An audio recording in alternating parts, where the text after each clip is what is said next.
Okay, this is task number 11, so we're going to go ahead and draw some blood to do our ELISA test.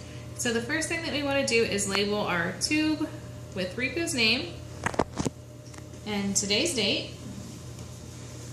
So while Morgan holds off, we're going to go ahead and put some alcohol on his leg, find his vein. Okay, and then our tube does not have an anticoagulant in it, so we're going to get just a tiny drop of heparin in there to keep our blood from clotting. So we're going to go ahead, locate our vein, insert our needle, bevel up, and gently draw back. And we need just about a half a cc to have the correct amount so that we have a little bit of extra if we need it. So now Morgan's going to go ahead and hold off there. We're going to remove our syringe. And we're going to place our sample into our tube.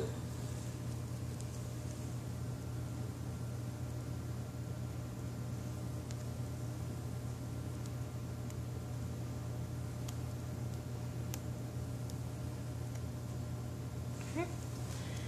So then we're going to invert our tube and throw away our syringe.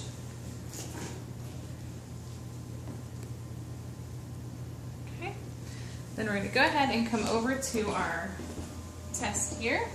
So we already have our combo test out, and we've already entered his information in here.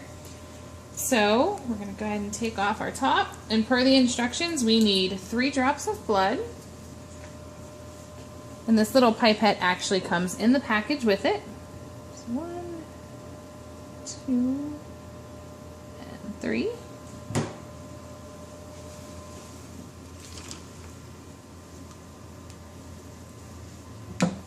Then it gets 4 drops of our conjugate, and this is actually kept refrigerated along with our test per the instructions.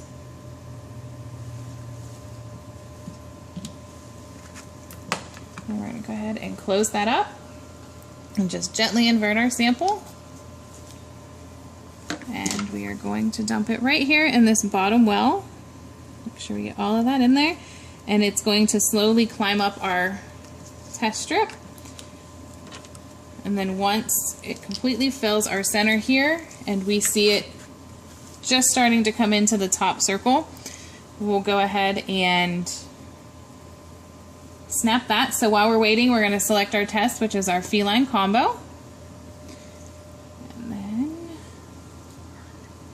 we're going to touch run.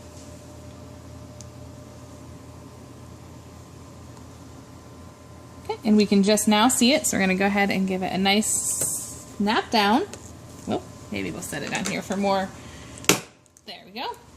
And we're going to touch here, start timer, and it takes about 10 minutes, so we're going to go ahead and let our timer go, and we'll be back in 10 minutes for our results. Okay, so our timer is now done, so it's telling us that Rico's test is done. So we're going to go ahead and we're going to touch on his name.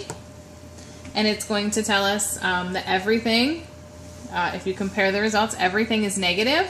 So if we had a spot on the left-hand side, there would be a positive FIV. If we had a spot on the right side, we'd have a positive feline leukemia. And then if it was a spot on both sides plus the center, we'd have positive for both. So everything is good here. It's all negative. So we're going to touch our negative here. And then we are going to hit OK, and that is actually going to enter our results directly into Rico's file. So then the next step is just to clean up our stuff here, and then we're going to put our conjugate back in the fridge, and that is the end of task number 11.